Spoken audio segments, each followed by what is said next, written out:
All right. Welcome back. This is going to be a short Q&A.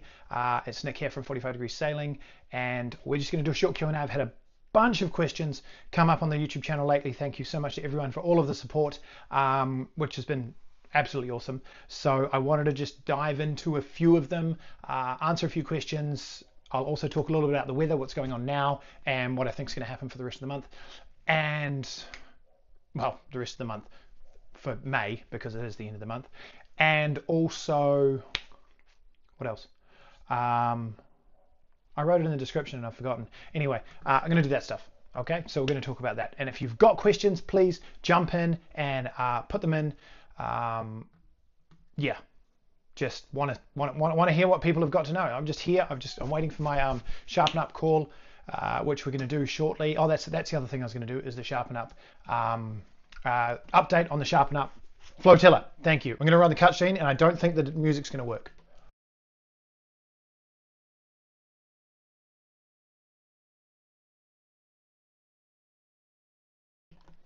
Really not sure what's happening with that. Why is the music not working? But that's all right. Look, unmute it. No, that's cool. That's fine. Graham's here watching. Here he is. Hello, Graham T. Welcome. If you are out there, you know the deal. Say hi. I'd love to know who's watching. I'd love to know who's around. That needs to go away. It's in my way. That's all right. Remove. Code Mike03. You were on my live stream the other day and I didn't get to a bunch of your questions, so I'm going to answer that about weather today. Welcome. How are you? Looks like we've got a few people watching, but anyway. Okay.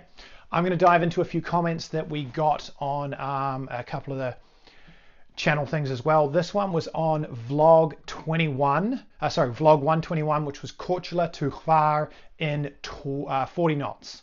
And I got a comment from Chris Lawrence, which was this. Can I put that up there? Add, and then I can go add to broadcast. Great video. I've never sailed on a boat with a canopy. Okay. How much wind would you need before you stowed it? And things like mooring lines that aren't needed during the passage, wouldn't that be best to... I need to read the rest of it because it's not all showing. Can I show it all? No, it doesn't show enough. It says, wouldn't it be best to stowing them to avoid coming loose and causing problems? Great question. Thank you, Chris. And okay, so we got two things about that. We've got the canopy, which we'll call the bimini, which is the shade cover over the top. And we've got the spray hood, or the dodger, we call it down in New Zealand, because you sit behind it to dodge the waves, that's set up there. Now, what I said to Chris was, thanks Chris, it all depends on your situation. Okay, so he was commenting on something. We were out there in 36 to 42 knots, like it was moving, and we had all of that canopy up. Now in that weather, 100% I want to keep my dodger up, okay, the spray hood, because that's stopping all of that crap that's coming over, keeping the cockpit a bit dry, reducing the wind exposure to us. And 40 knots is okay for that canopy as long as it's in good condition. The bimini, that really depends on the boat and what you're expecting. Now, I knew I was coming into that wind that day, and I didn't need to stow it. Okay, I was expecting 40, maybe up to 45. That's what we got, and I'm okay with the bimini being up because I know the condition of that bimini, and it's not going to hinder me in any way. So, what I said to Chris as well was that it would all depend. If I knew that I was getting 50 plus coming and the boat was going to be sitting at the dock and just getting hammered, yeah, I would stow that. If I knew I was going to be sailing through that and I didn't need the sun protection, then yeah, I would stow that. If it's going to be higher, I'd stow it anyway. So 100% would do that. The spray hood I would leave up for a lot of conditions because it's protecting me, and if I need a protector from that exposure, the spray hood's much smaller and it's really good protection from that. If it was going to be sitting at the dock with the wind coming over the stern and the boat's not going to rotate around, then I might do exactly that. I might stow that as well, because I don't want that to just be under pressure it doesn't need to be under. So that was the answer to there.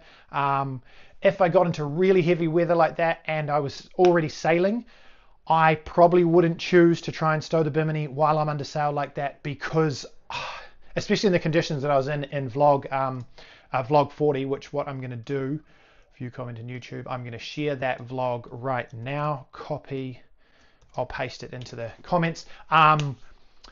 Because you'd just be causing more danger in the waves we were in and all of that. It's like, yeah, no, yeah, you'll be creating more problems than less. So that's where I'm sitting on that one. I need to close that window. I was trying to load all my videos. So thank you, Chris, for that comment, and that was the one I wanted to answer there. I need to remove from broadcast. Gail Jones is here. Hi, Gail. Gail did a premium tour with her and her husband, John, last year. We had a blast. It was absolutely amazing, and they're coming back to sail 2 weeks this year. I'm so excited. Good to have you here, Gail. Terence Harding watching from my Air Canada flight on my way home from a 2-week cruise in the Windward Islands in the Caribbean. Technology is awesome. It is pretty amazing, actually. Windward Islands, there he goes. Autocorrect. Terence, great to have you here. Okay, that's that question. I'm going to answer another one now. Where am I? That one was there. So on our Dalmatia Boat Show vlog 135, my grumpy vlog, the grumpy vlogger, that one had a question saying, the thumbnail said B&G is out, Raymarine in. Okay, so what happened there was B&G is the main supply, has been the main supplier for navigation equipment for so many, oh my god, sorry, I'm reading comments as they come up and get distracted. For so many boats for so long. Lagoon has been having it, Hansa, so it's huge across the marine industry. And B&G is no longer, we were on a Hansa boat when I said that. Hansa has cut B&G. I also know that Lagoon has cut B&G, and now they're using Raymarine. So that was what that was about. But Wanted 34 said only B&G, Selden out, Z Spars in, really, with a vommy face. So that was not the case. So what happened there was, and I got a little bit of an in from one of the agents, one of the brokers, was basically it was just a power play. Okay, so Selden's much better, and Z Spars. So they basically kind of pretended they were going to go to Z Spars to pull down the prices on Selden to keep the contract. So we're staying. Hansa's staying with Selden. That's what I know of it. I'm not. Yeah, but that's what I know of it. So okay, that was that one.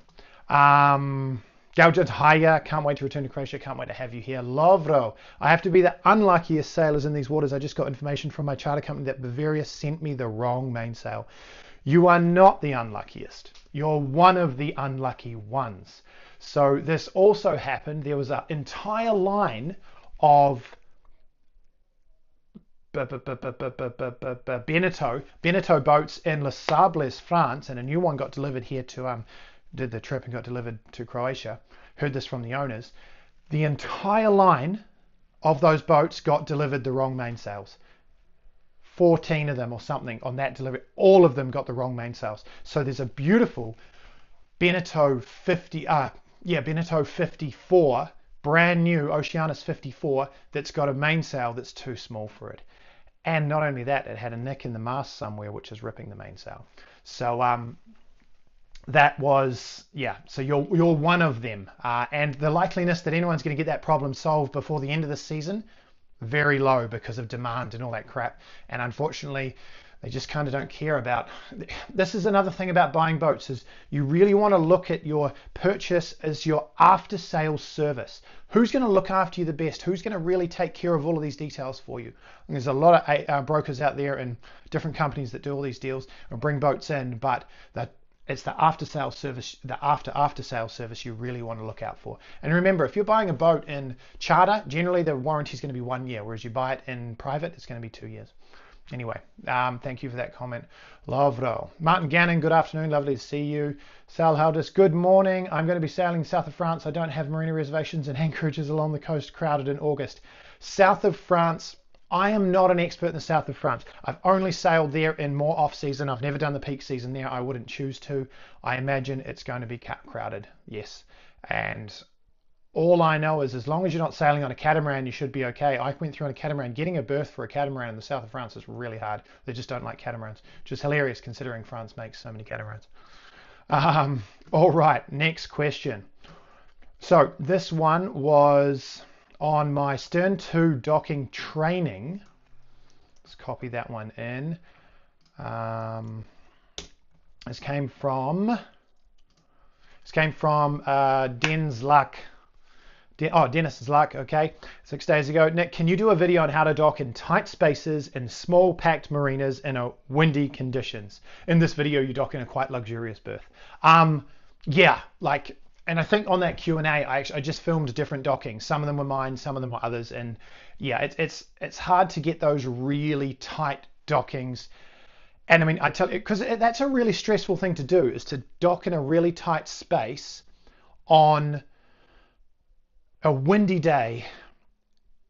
And I'm not above that. Like, that's nerve-wracking, and you've got to be onto it. You've got to think about it. So number one, it's tough for me to get my drone. Like, I can put the drone up and leave it there. I'm still thinking about it, so that takes a bit of my concentration.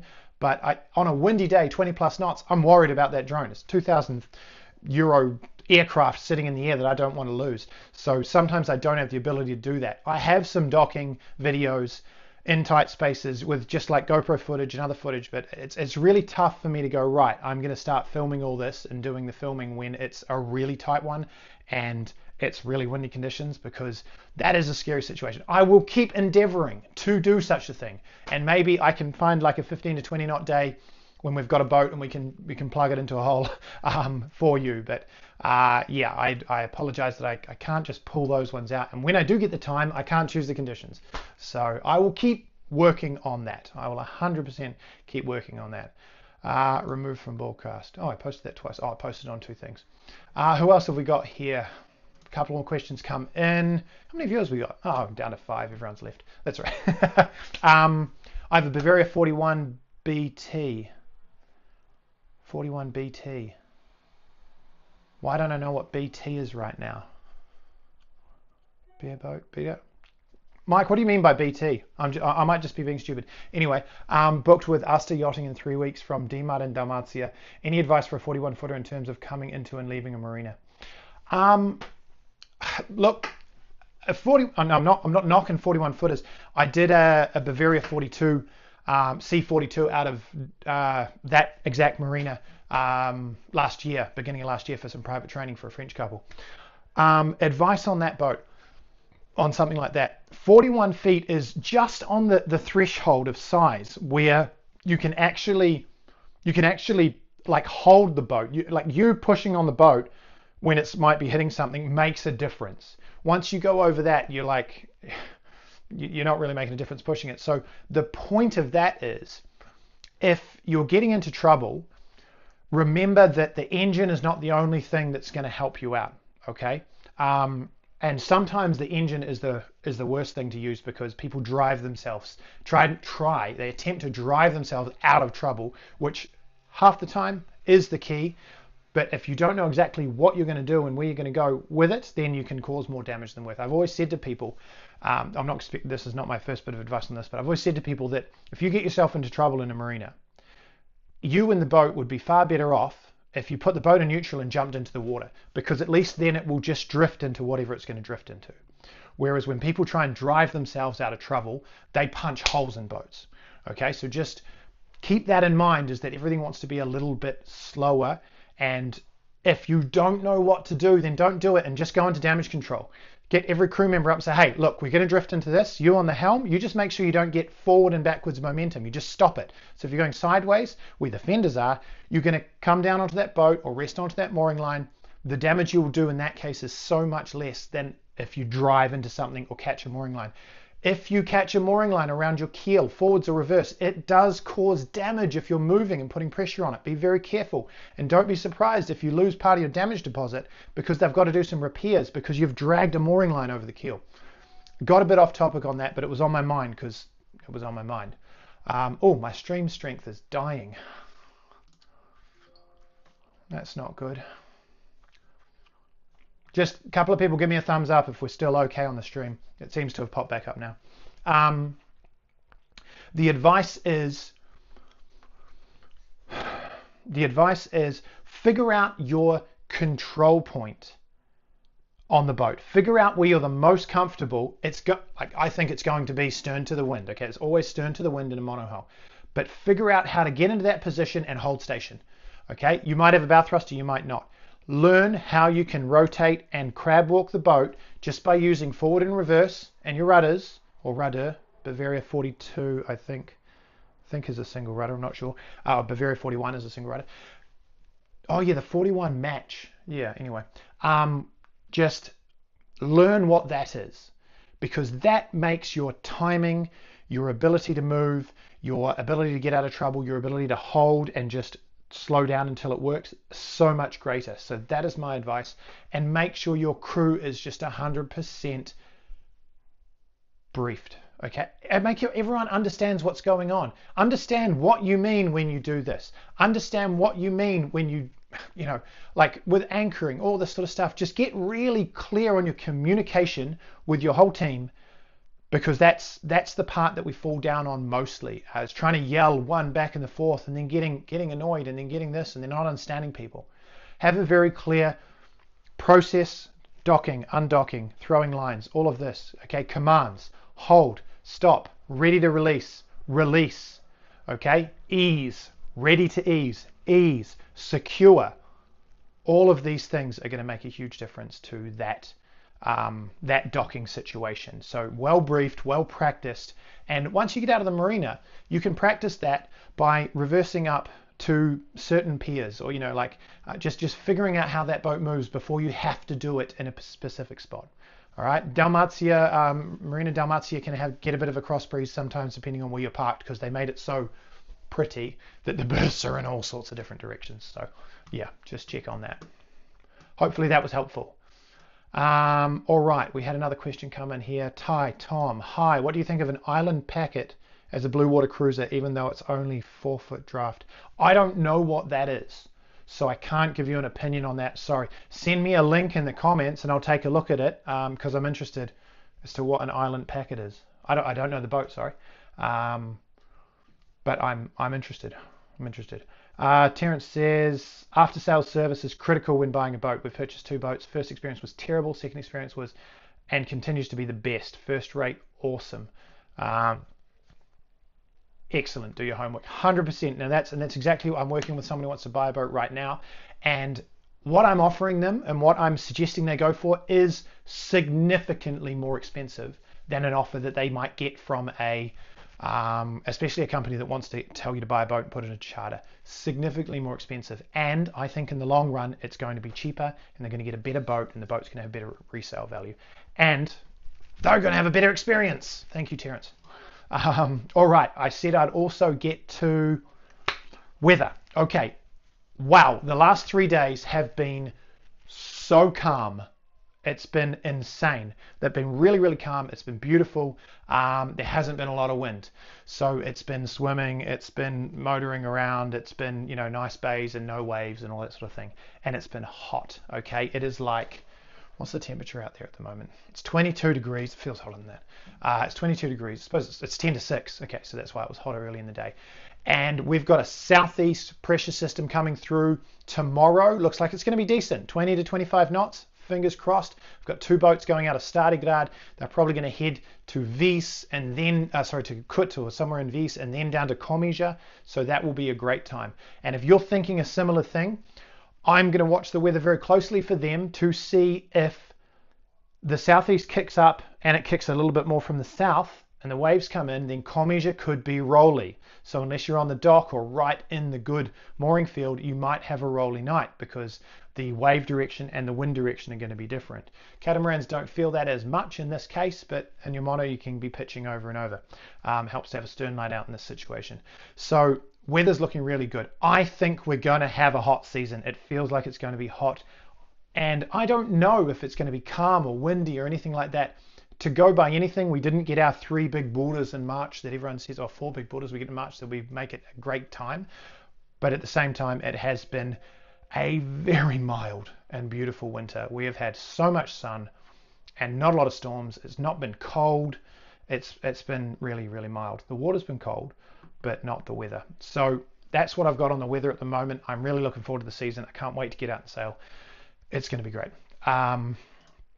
All right, cool. I'm going to throw another question in here, because we did the Dalmatia Boat Show question, and part of the things we did on vlog 135 was show the Hansa 510, and a lot of people asked, even though I said it in the video, it's all right, I understand, why don't you try and lift, can you not use the electric winch to pull up the swim platform? The reason we couldn't use they couldn't, I didn't try it, I wasn't going to hurt my back, that looks so heavy, that thing. The reason we couldn't use the electric winch for that is because the way they'd routed it up one of the seat backs and put a small jam cleat with a hoop on it. If you pulled that to the electric winch, you'd rip the block off the, you'd rip the whole jam cleat and the little ring. You'd just snap the little ring. You'd break something. So if you're going to be running something like that to an electric winch, you have to have it blocked correctly so that it goes in at a good angle. It doesn't rub over the coaming, doesn't hurt anything. So that's vlog 135, my grumpy vlog, the Dalmatia Boat Show. And we figured out why I was feeling so bad. That night at about midnight, I came down with a real bad bug, and I was sick as a dog. So I had to take all of Sunday off to try and get ready to go sailing on Monday and do training and talk all day, which we managed, and we starved it, and it was good. But that's possibly one of the reasons I was a grumpy sod on that day. Okay, I'm going to cut this off real soon. So if you have any questions, please fire them in now. I will get to as many as I can. The next thing I wanted to cover was our Sharpen Up Flotilla. So this coming Friday night, we have our flotilla people arriving for the 4th. Someone correct me if I'm wrong. Our 4th Sharpen Up Flotilla so far. Yeah, that makes right. First one October. Yep, our 4th Sharpen Up Flotilla.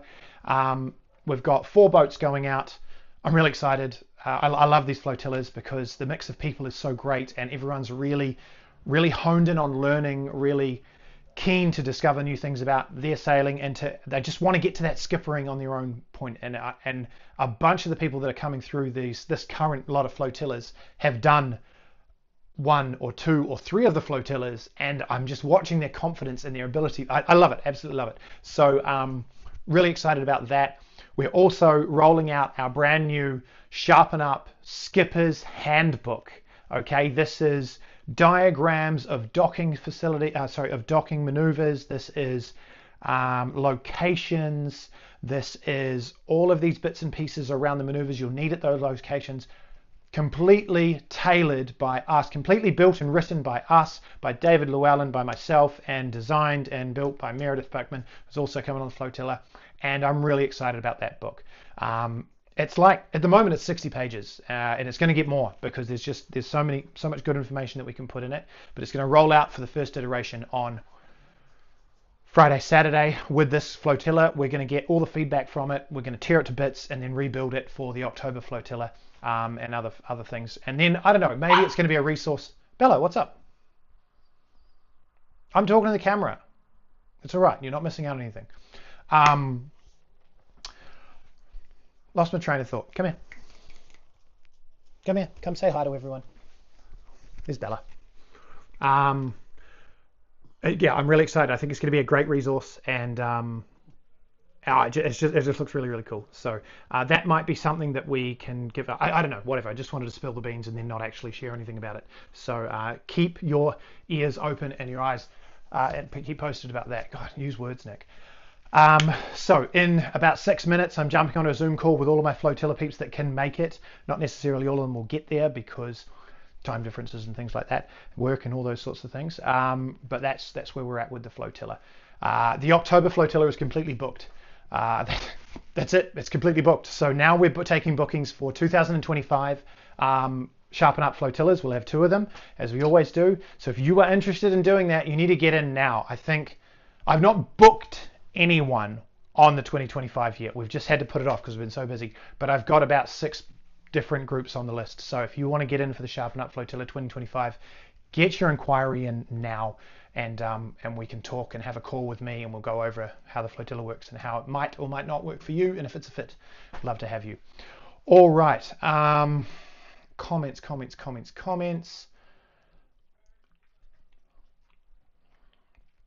I'm just going to read this one because it made me feel good. I got one from a channel called Epic Navigator. Here it is. And he said, had to broadcast. He said, "Hey Nick, you're doing an excellent job, and you're one of the best on understanding the physics of the boat. If you visit Greece, I'd love to make some." I think he said more.